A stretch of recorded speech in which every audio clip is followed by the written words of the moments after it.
بالله من الشيطان الرجيم. بسم الله الرحمن الرحيم. وماذا عليهم لو آمنوا بالله واليوم الآخر وأنفقوا مما رزقهم الله وكان الله بهم عليما. إن الله لا يظلم مثقال ذرة وإن تك حسنة يضاعفها ويؤتي من لدنه أجرا عظيما. فكيف إذا جئنا من كل أمة بشهيد وجئنا بك على هؤلاء شهيدا. يومئذ يود الذين كفروا وعصوا الرسول لو تسوى بهم الأرض ولا يكتمون الله حديثا. يا أيها الذين آمنوا لا تقربوا الصلاة وأنتم سكارى حتى تعلموا ما تقولون ولا جنبا إلا عابري سبيل حتى تغتسلوا وإن كنتم مرضى أو على سفر أو جاء أحد منكم من الغائط أو لامستم النساء فلم تجدوا ماء فتيمموا صعيدا طيبا فامسحوا بوجوهكم وأيديكم إن الله كان عفوا غفورا. لفظی ترجمہ. پارہ 5 سورہ النساء آیت نمبر 39 تا 43. لفظی ترجمہ. وماذا علیہم، اور کیا نقصان تھا ان کا، لو آمنوا باللہ، اگر وہ ایمان لاتے اللہ تبارک و تعالیٰ پر، والیوم الآخر، اور آخرت کے دن پر، وانفقوا، اور خرچ کرتے، مما، اس چیز سے، رزقہم اللہ، جو اللہ تبارک و تعالیٰ نے ان کو رزق دیا ہے، وکان اللہ، اور ہے اللہ تبارک و تعالیٰ، بہم، ان کو، علیماً، جاننے والا. ان اللہ، بے شک اللہ تبارک و تعالیٰ، لا یظلم، ظلم نہیں کرتا، مثقال ذرۃ، ایک ذرے کے برابر بھی، وَإِن تَکُ، اور اگر ہو وہ ذرہ، حسنۃ، نیکی، یضاعفھا، اس کو بڑھائے گا، ویؤتی، اور دے گا، من لدنہ، اپنی طرف سے، اجرا عظیما، اجر بہت بڑا. فکیف، پس کیا حال ہوگا، اذا جینا، جس وقت ہم لائیں گے، من کل امت، ہر امت سے، بشہید، گواہ، وجینا، اور ہم لائیں گے، بیکا، آپ صلی اللہ علیہ وسلم کو، علی ہؤلاء شہیدا، ان پر گواہ، یومئذ، اس دن، یود الذین، پسند کریں گے وہ لوگ، کفروا، جو کافر ہے، وعصوا، اور انہوں نے نافرمانی کی، الرسول، رسول صلی اللہ علیہ وسلم کی، وہ اس کو پسند کریں گے. لو تسوی بہم الارض، برابر کر دی جائے ان کے ساتھ زمین، ولا یکتمون اللہ حدیثا، اور نہیں چھپا سکیں گے اللہ تبارک و تعالیٰ سے کوئی.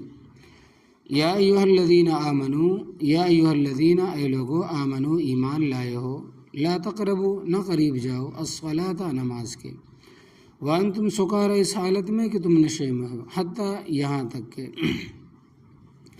تعلمو، تم جان لو، ما، اس چیز کو، تقولون، جو تم پڑھتے اور کہتے ہو، ولا جنوباً، اور نہ جنابت کی حالت میں نماز کے قریب جاؤ، الا عابری سبیل، مگر راستے سے گزرنے والے ہو، حتیٰ یغتسلوا، یہاں تک کہ تم غسل کر لو، وإن کنتم مرضی، اور اگر ہو تم بیمار، او علی سفر، یا سفر پر، او جاء احد منکم، یا آئے تم میں سے کوئی ایک، من الغائط، قضاء حاجت سے فارغ ہو کر، او لامستم النساء، یا ہم بستری کی ہو تم نے اپنی عورتوں سے، فلم تجدوا ماء، پس نہ پاؤ تم پانی، فتیمموا، پس تم تیمم کرو،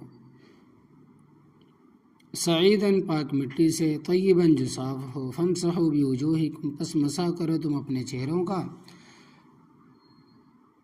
وَأَيْدِيكُمْ، اور اپنے ہاتھوں کا، ان اللہ، بے شک اللہ تبارک و تعالیٰ، کانا، ہے، عفواً، معاف کرنے والا، غفوراً، بخشنے والا. ان آیات میں اللہ تبارک و تعالیٰ نے ان لوگوں کو تنبیہ فرمائی ہے جو ایمان نہیں لاتے، اور اللہ تبارک و تعالیٰ کے راستے میں خرچ نہیں کرتے۔ ارشاد ربانی ہے کہ وماذا علیہم، اور کیا نقصان تھا ان کا، کیا ان پر پہاڑ گر جائے گا یا کوئی مصیبت ان پر آ پڑے گی؟ لو آمنوا باللہ، اگر وہ ایمان لاتے اللہ تبارک و تعالیٰ کے اوپر، والیوم الآخر، اور آخرت کے دن پر۔ ایمان بڑی آسان چیز ہے، زبان سے اقرار کرنا ہے اور دل سے تصدیق کرنی ہے، مگر جن لوگوں کی قسمت میں ہو، کیونکہ جن احکام کا اللہ تبارک و تعالیٰ نے حکم دیا ویسے نہیں کہ انسان ان پر عمل نہ کر سکے، بلکہ انسان کی طاقت کے مطابق، اور اگر کسی حکم پر عمل کرنے کی طاقت نہ رہے تو شریعت ان پر جبر کر کے عمل کرنے کا حکم ہی نہیں دیتی۔ مثلا اگر آدمی کے پاس روپیہ اور مال نہ ہو تو اس پر زکوٰۃ نہیں ہے، حج نہیں ہے، قربانی اور فطرانہ نہیں ہے۔ اسی طرح اگر کوئی آدمی کھڑے ہو کر نماز نہیں ادا کر سکتا تو بیٹھ کے پڑھ لے، بیٹھ کے نہیں پڑھ سکتا تو لیٹ کے پڑھ لے، لیٹ کے پڑھنا نہیں سکتا تو اشارے سے پڑھ لے۔ اور اسی صفحے پر آگے آ رہا ہے کہ اگر وضو نہیں کر سکتا تو تیمم کر لے۔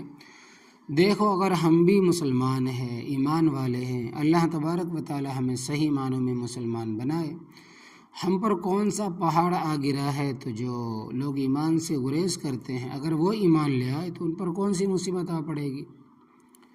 وَأَنفَقُوا مِمَّا رَزَقَهُمُ اللَّهُ، اور اگر وہ خرچ کرتے ہیں اس چیز سے جو اللہ تبارک و تعالیٰ نے ان کو رزق دیا ہے۔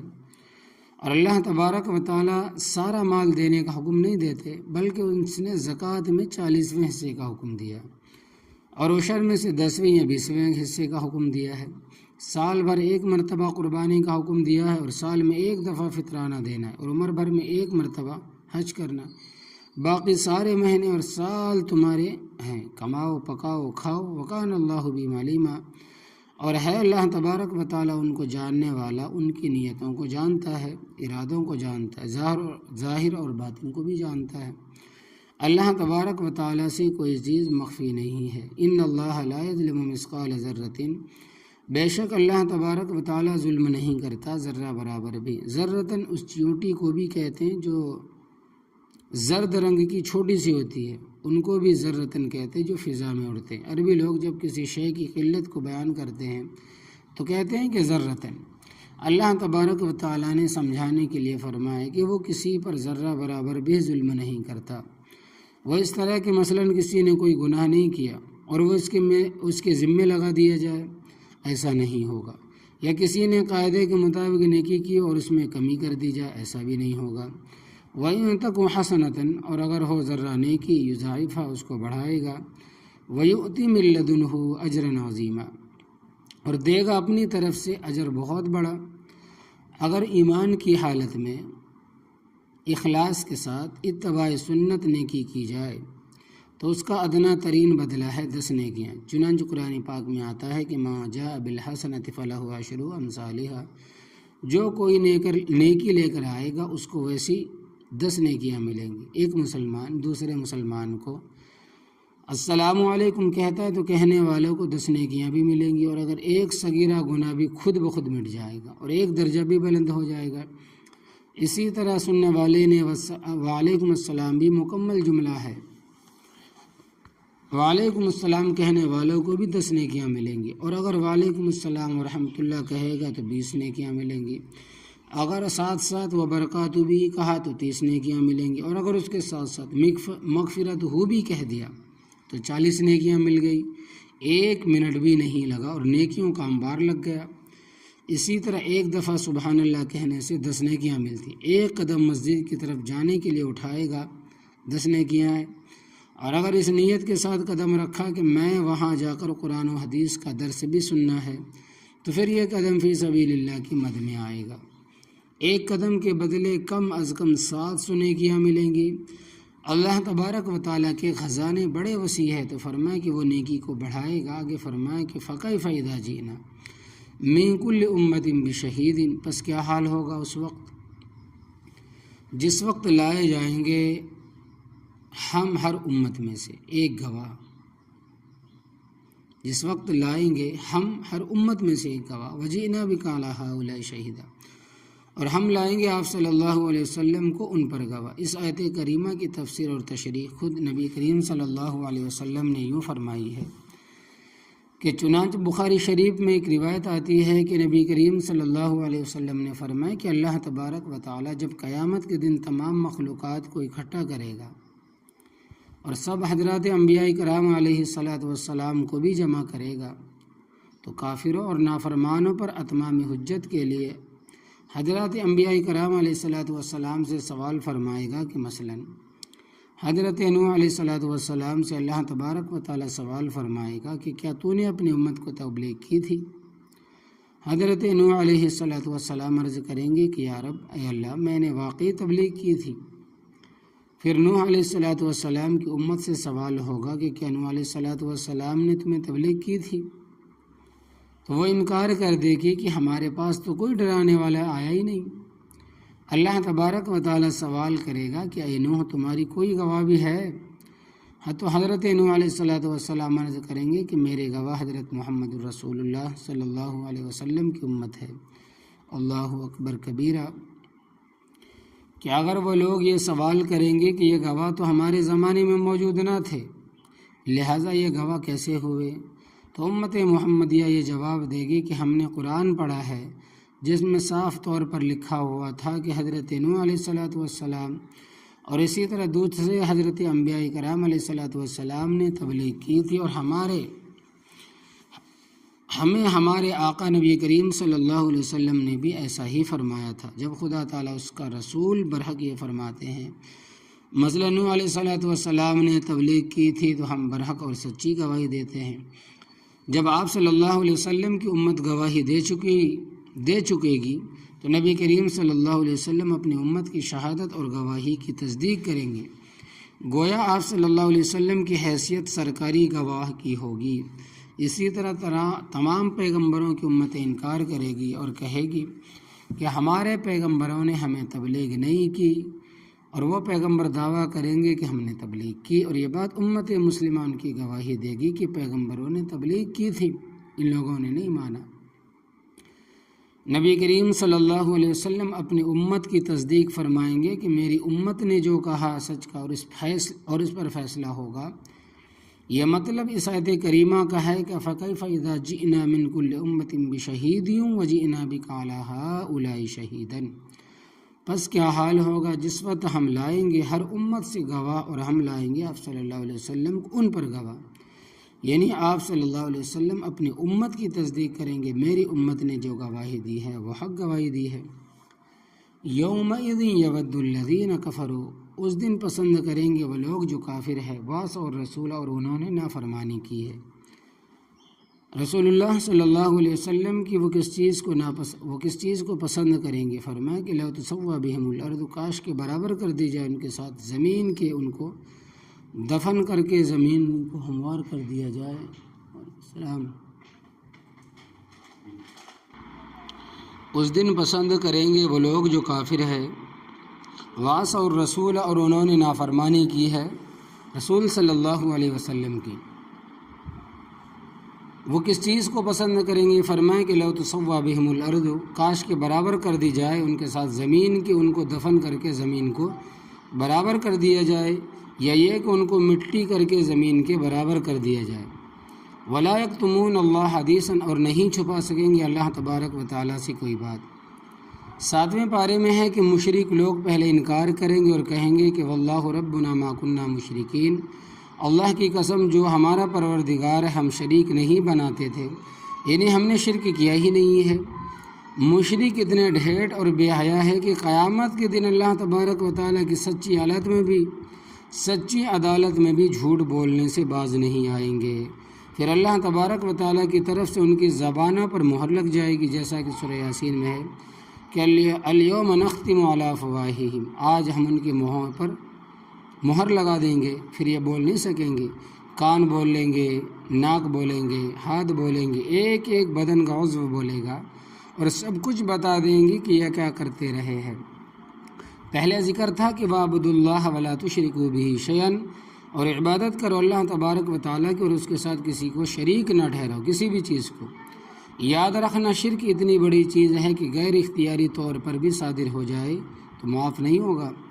واقعہ اس طرح پیش آیا کہ حضرت عبد الرحمن بن عوف رضی اللہ تعالیٰ عنہ جو عشرہ مبشرہ میں سے ہے، ایک جلیل القدر صحابی ہے، انہوں نے دوستوں کو ولیمے کی دعوت دی، اور ولیمہ سنت موقدہ ہے، مگر اس میں بھنگڑا ناچ گانا نہیں ہے جو ہم لوگوں نے سمجھا ہوا ہے، بنایا ہوا ہے، اور نہ ہی اس میں کوئی تکلفات ہے، کوئی پریشانی نہیں ہے۔ نبی کریم صلی اللہ علیہ وسلم نے جب حضرت صفیہ رضی اللہ تعالی عنہا سے نکاح کیا تو دسترخوان کے اوپر کھجوریں ڈال دی اور فرمایا کہ کھاؤ بھائی ولیمہ ہے۔ ایک دوسرے موقع پر ستو رکھ دیے، فرمایا کہ کھاؤ ولیمہ ہے۔ حضرت زینب رضی اللہ تعالی عنہا کے ساتھ نکاح کے موقع پر گنجائش تھی، لہٰذا آپ صلی اللہ علیہ وسلم نے گوشت روٹی کھلا دی۔ مطلب یہ ہے کہ ولیمہ ہمت اور حیثیت کے مطابق ہے، تکلفات کی کوئی حیثیت نہیں۔ آج کل لوگوں نے اختیار کیے ہوئے ہیں کہ ولیمہ اور جہیزوں کی وجہ سے عورتیں بوڑھی ہو گئی ہیں۔ یہ ملعون طریقے، مردود طریقے اور رسمیں ہیں، ان کے خلاف جہاد کرو، یہ تمہارا فرض ہے، ہمارا فرض ہے، اور کوشش کرو کہ کوئی بچی 20 سال سے اوپر نہ جانے پائے، بلکہ 20 سال کی عمر تک شادی ہو جائے، کیونکہ اس کے بعد طبی لحاظ سے بھی مسائل پیدا ہوتے ہیں۔ آج کل کی طب کا تو مجھے علم نہیں، مگر میں نے پرانی طب پڑھی ہے، اس میں لکھا ہے کہ عورت کی عمر جب زیادہ ہو جائے، شادی نہ کی جائے، تو اس کے رحم میں ٹیوبین ہوتی ہے، وہ ضائع ہو جاتی ہے، یعنی بچہ جننے کی جو جراثیم ہوتے ہیں وہ ختم ہو جاتے ہیں، جل جاتے ہیں، اور عورت بچہ جننے کے قابل نہیں رہتی۔ پھر ساری زندگی علاج کراتے پھر وہ کوئی فائدہ نہیں ہوگا الا ماشاء اللہ۔ تو یہاں بات یہاں سے چلی تھی کہ حضرت عبد الرحمن بن عوف رضی اللہ تعالیٰ عنہ نے چند ساتھیوں کے دعوت ولیمہ پر مدعو کیا، پر مسجد نبی والے محلے کے ساتھ دوسرا محلہ تھا، وہاں پر رہتے تھے۔ وہاں ایک چھوٹی سی مسجد تھی، اس وقت مدینہ طیبہ میں بلند اور پست جگہ بہت تھی، اب تو سڑکیں بن گئی ہے اور بجلی کا زمانہ بھی نہیں تھا، اس لیے انہوں نے یہ انتظام شام ہونے سے پہلے کیا تاکہ ساتھی کھانا کھا کر روشنی میں ہی اپنے اپنے گھر چلے جائیں۔ حضرت عبد الرحمن بن عوف رضی اللہ تعالیٰ عنہ نے ساتھیوں کو کھانا کھلانے کے بعد شراب پیش کی۔ حضرت عبد الرحمن بن عوف رضی اللہ تعالیٰ عنہ نے ساتھیوں کو کھانا کھلانے کے بعد شراب پیش کی، جس طرح آج کل چائے یا بوتل پیش کرتے ہیں، کیونکہ اس وقت تک شراب حرام نہیں تھی اور شراب بڑی تیز تھی۔ ادھر مغرب کی نماز کا وقت ہو گیا، مدعین میں حضرت علی رضی اللہ تعالیٰ عنہ بھی، یعنی دعوت میں حضرت علی رضی اللہ تعالیٰ عنہ بھی تھے۔ محلے والوں نے کہا کہ حضرت علی رضی اللہ تعالیٰ عنہ نماز پڑھائیں تاکہ ہمیں ان کی امامت میں نماز پڑھنے کا شرف حاصل ہو جائے، کیونکہ ہر آدمی کی کوشش ہوتی ہے کہ نیک سے نیک آدمی کے پیچھے نماز پڑھی جائے۔ تو حضرت علی رضی اللہ تعالیٰ عنہ نے نماز پڑھانی شروع کی، چونکہ نشے میں تھے تو سورہ کافرون کو انہوں نے اس طرح پڑھا کہ قل یا ایھا الکافرون اعبد ما تعبدون، لا کا لفظ چھوڑ گئے، اصل تو اس طرح ہے کہ لا اعبد ما تعبدون، میں نہیں عبادت کرتا ان کی جن کی تم عبادت کرتے، اور لا کے بغیر ترجمہ بنتا ہے کہ میں انہی کی عبادت کرتا ہوں جن کی تم عبادت کرتے ہو۔ تو اس واقعے کے بعد اللہ تبارک و تعالیٰ نے پابندی لگا دی کہ نماز کے وقت کوئی آدمی شراب پی کر نہ آئے، تو اس کے بعد پھر شراب بالکل حرام کر دی گئی، جیسا کہ 7ویں پارے میں حرمت کا حکم موجود ہے کہ اللہ تبارک و تعالیٰ فرماتے ہیں کہ یا ایھا الذین آمنوا، اے لوگو جو ایمان لائے ہو، اے وہ لوگو جو ایمان لائے ہو، لا تقربوا الصلاۃ، نہ قریب جاؤ نماز کے، وانتم سکارا، اس حالت میں کہ تم نشے میں ہو، یعنی نماز کے اوقات میں شراب ممنوع ہو گئی، حتیٰ تعلموا ما تقولون، یہاں تک کہ تم جان لو اس چیز کو جو تم پڑھتے اور کہتے ہو۔ اس آیت کریمہ سے بات سمجھ آئی کہ ہم نماز میں جو کچھ پڑھتے اس کی ہمیں سمجھ آنی چاہیے، میں کیا پڑھ رہا ہوں اور میں کیا کہہ رہا ہوں۔ آج بہت سارے نمازی ایسے نظر آئیں گے کہ انہیں نماز پڑھتے 50-60 سال ہو گئے، مگر ان کو نماز کا ترجمہ نہیں آتا، بلکہ اچھے خاصے سمجھدار نمازیوں سے بھی دعا قنوت کے جملے کا ترجمہ پوچھو تو نہیں آئے گا کہ وَنَحْفِظُ کہ کیا معنی، میرے انداز کے مطابق 100 میں سے 5 بتا سکیں گے۔ حالانکہ اللہ تبارک و تعالیٰ فرماتے ہیں کہ تمہیں معلوم ہونا چاہیے کہ ہم نے کیا پڑھا اور کیا کہہ رہے۔ آج ہم پر شراب کا نشہ تو نہیں، مگر جہالت کا نشہ ضرور ہے، لہٰذا یاد رکھنا نماز کا ترجمہ ہر مسلمان مرد عورت کو آنا چاہیے۔ آگے فرمائیں کہ ولا جنوباً، اور نہ جنابت کی حالت میں نماز کے قریب جاؤ، الا عابری سبیل، مگر یہ کہ سفر کرنے والے ہو، یعنی پانی 1 میل دور ہے اور اگر ہے تو استعمال کرنے پر قدرت نہیں، تو اجازت یہ ہے کہ غسل اور وضو کی جگہ تیمم کرے اور نماز ادا کرے۔ عابری سبیل ان کا دوسرا مطلب یہ بیان کرتے ہیں کہ نماز کے محل یعنی مسجد میں داخل بھی نہ ہو، البتہ وہاں بطور راستہ گزر نہ ہو تو مسجد سے گزر سکتا ہے۔ اسی طرح اگر مسجد میں بدخوابی ہو گئی تو مسجد سے گزر کر باہر جانا جائز ہے۔ بدخوابی کا مطلب کہ احتلام ہو گیا۔ بہرحال فرمایا کہ 2 حالتوں میں نماز کے قریب نہ جاؤ، ایک یہ کہ تم نشے کی حالت میں ہو، دوسرا یہ کہ جنبی کی حالت میں یعنی کہ ہم بستری کی حالت میں، حتیٰ تغتسلوا، یہاں تک کہ تم غسل کر لو۔ وَإِن كُنتُم مرضى، اور اگر ہو تم بیمار، یعنی تم میں سے کوئی شخص ایسی بیماری میں مبتلا ہے کہ جس میں پانی کا استعمال بیماری میں اضافے کا باعث بن سکتا ہے، یہ ہلاکت کا خطرہ ہے، تو پانی استعمال نہ کرے بلکہ تیمم کر کے نماز ادا کرے، مگر پانی کے استعمال سے ایسا ڈاکٹر یا طبیب منع کرے جس میں یہ 3 شرطیں پائی جائیں۔ نمبر 1، ڈاکٹر اور طبیب مسلمان ہو، کیونکہ غیر مسلم کی کوئی بات مسلمان کے اسلامی امور میں حجت نہیں ہے۔ نمبر 2، دیندار ہو، یعنی نماز روزے کا پابند ہو، جو ڈاکٹر اور حکیم نماز روزے کا پابند نہیں ہے، نمازی کے لیے اس کی بات بھی حجت نہیں ہے۔ نمبر 3، مستند ہو، عطائی نہ ہو کہ چند شیشیاں لے کر بیٹھ گیا ہو اور لوگوں کو لوٹ رہا ہو۔ غیر مستند ڈاکٹر حکیم کی بات بھی اسلامی احکامات میں حجت نہیں۔ اگر ایسا ڈاکٹر حکیم کہے تو تم روزہ نہ رکھو تو نہ رکھو، اگر ایسا ڈاکٹر حکیم کہے کہ پانی استعمال نہیں کرنا تو پانی استعمال نہ کرو، تو تیمم کر کے نماز پڑھو۔ دوسری صورت یہ ہے کہ اولا سفرین، یہ سفر پر اور پانی سے 1 میل دور ہو، او جاء احد منکم، یا آئے تم میں سے کوئی ایک، من الغائط، قضاء حاجت سے فارغ ہو کر، اولا مستم النساء، یا ہم بستری کی ہو تم نے عورتوں سے، فلم تجدوا ماء، پس نہ پاؤ تم پانی، فتیمموا صعیدا طیبا، پس تم تیمم کرو پاک مٹی سے۔ اگر مٹی پر، زمین پر کسی بچے یا بڑے نے پیشاب کیا ہو اور پیشاب خشک ہو گیا ہو تو ایسی زمین سے تیمم نہیں کر سکتے، کیونکہ تیمم کے لیے طیباً کی قید ہے، البتہ ایسی جگہ نماز پڑھ سکتے ہو۔ نماز کے پاک کرنے کا ایک طریقہ یہ ہے کہ اس پر پانی ڈال دو، زمین کے پاک کرنے کا طریقہ ایک یہ ہے کہ اس پر پانی ڈال دو، اور دوسرا یہ کہ وہ خشک ہو جائے تو پاک ہو گئی۔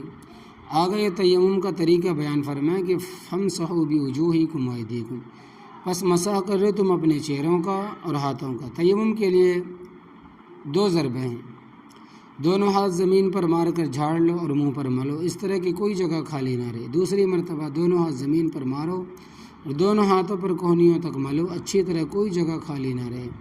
حضرت جابر رضی اللہ تعالیٰ عنہ سے حدیث ہے کہ نبی کریم صلی اللہ علیہ وسلم نے ارشاد فرمایا کہ تیمم 2 ضربیں ہیں، ایک ضرب چہرے کے لیے اور ایک ضرب ہاتھوں کے لیے۔ ایک زمین پر ہاتھ مارنا چہرے کے لیے، دوسرا زمین پر ہاتھ مارنا ہاتھوں کے لیے کوہنیوں تک۔ غسل کا تیمم بھی یہی ہے اور وضو کا تیمم بھی یہی ہے۔